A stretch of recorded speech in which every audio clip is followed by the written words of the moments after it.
Good morning class. देखिए, सहर्ष स्वीकारा है गजानन मुक्तिबोध द्वारा रचित। जिंदगी में जो कुछ है जो भी है सहर्ष स्वीकारा है, इसलिए कि जो कुछ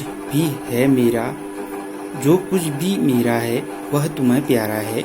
गर्बीली गरीबी यह ये गंभीर अनुभव सब, यह विचार वैभव सब, दृढ़ता यह भीतर की सरिता यह अभिनव सब। मौलिक है इसलिए कि पल पल में पुनरुक्ति प्रकाश अलंकार का प्रयोग किया गया है। जो कुछ भी जागृत है अपलक संवेदन तुम्हारा है।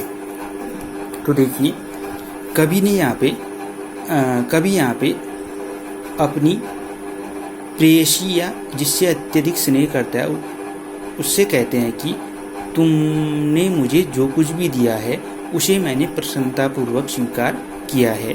कि जिंदगी में जो कुछ भी है जो भी है सहर्ष स्वीकार है। मेरे जीवन में सुख दुख भला बुरा जो कुछ भी है उसे मैंने प्रसन्नतापूर्वक स्वीकार किया है। मुझे अपने जीवन से कोई भी शिकायत नहीं है, इसलिए जो कुछ भी मेरा है वह तुम्हें प्यारा है।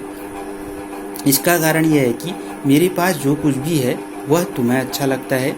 तुम्हारी प्रसन्नता ही मेरे लिए क्या है, तुम्हारी प्रसन्नता ही मेरे लिए सब कुछ है। मेरे पास देखिए, गर्बीली गरीबी यह गंभीर अनुभव सब। हाँ, अब यहाँ पे कहता है कवि कि मेरे पास जो गरीबी है वह गर्व की भावना से भरी है। जो गरीबी है वह गर्व की भावना से भरी है। इस दीनता के कारण मुझ में हीन भावना नहीं है। मेरे पास गंभीर अनुभव हैं और विचारों की धन संपत्ति है। यह विचार वैभव सब और विचारों की धन संपत्ति है।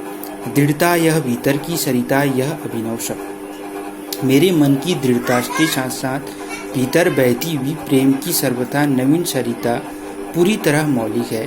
मेरी कोई भी भावना किसी का अनुकरण या बनावटी नहीं है।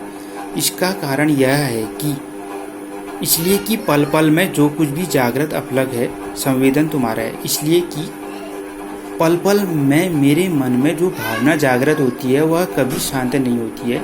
वह सदा टकटकी बांधे सामने रहती है। यह सब कुछ तुम्हारा ही संवेदन है। यह सब कुछ तुम्हारी ही देन है। किसकी देन है? जो प्रेयसी है जिससे अत्यधिक स्नेह कवि करता है उसकी ही देन है। सहर्ष स्वीकारा है गर्बीली गरीबी विचार वैभव में अनुप्रास अलंकार का प्रयोग कवि के द्वारा किया गया है। पल पल में पुनरुक्ति प्रकाश का अलंकार का प्रयोग किया है। भाषा सरल और सहज स्वाभाविक सरल भाषा का प्रयोग कवि के द्वारा किया गया है।